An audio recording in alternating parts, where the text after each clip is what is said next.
Oh, these tight lies. Well, folks, if that looks familiar, if you're experiencing kind of that nervousness on these shots, sit back and enjoy. Help is on the way. Hi there, this is Pat Gorman, and I want to share with you my 50 years of playing, competing, teaching, and coaching to help you get past the negativity and the stress anxiety of these shots.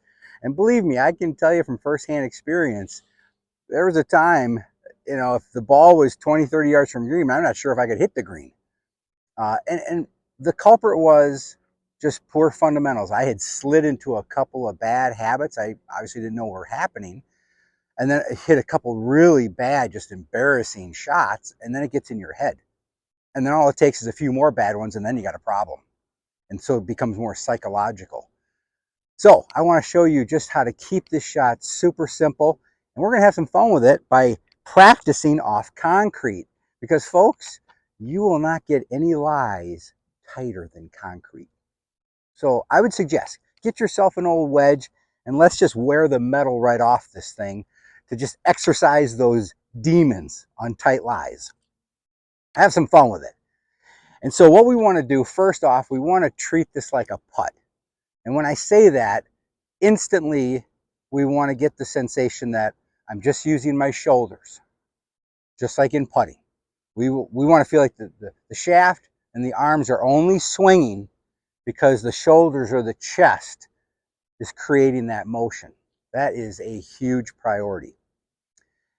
Now, certainly with our setup, we want to make sure, and I like to use my putting grip when I'm set up, just about hip width or so, favoring maybe the front leg. And then I like to have the ball position, middle-ish. And here's why. And here's a fun little way to remember this. When the lie is tight, you want the golf shaft upright. We do not want forward lean. We certainly don't want to be back like this.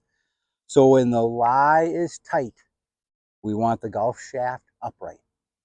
And so now, from here, I just want to feel as though, and I even grip down just a little bit, depending on what the shot calls for, but generally I'm going to be gripping down a ½ inch. And so now, when I'm set up to this, I want to feel as though my shoulders, my chest is controlling the flow. So you can see that basic triangle from my chest down to my hands. So I want to keep that triangle intact right to my finish. So when I finish, I should have that same triangle, the same look.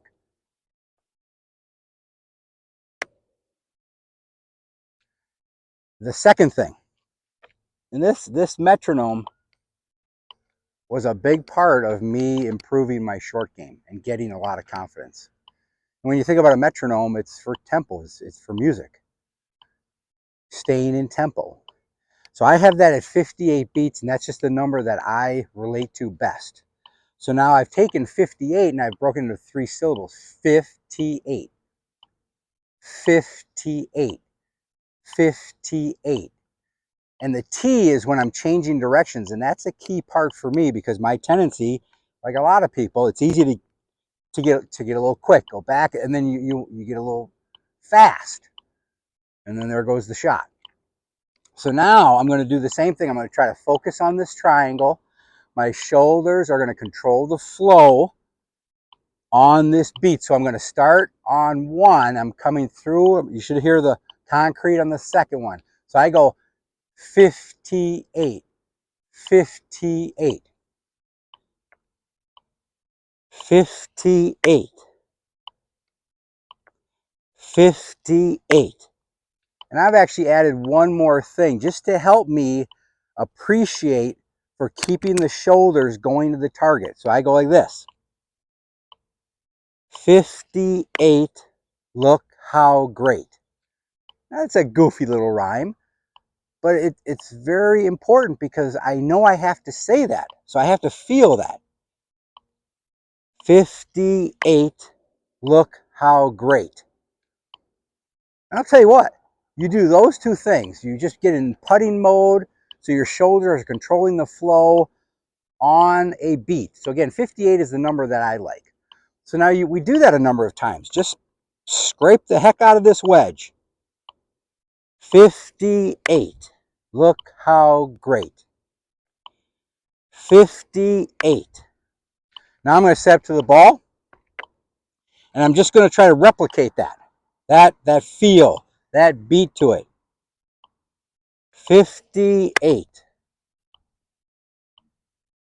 And there I am. Now, I would say, just doing that a lot. And I would say if it helps, maybe put down a couple of quarters. And then knowing that when you scrape the pavement, you got to scrape right, I would say, at the quarters, maybe just a smidge past it, so that you are getting that same point of entry. So now, here we go. Now I'm back to that same lie. Got my putting grip. I like to do a rehearsal. 58.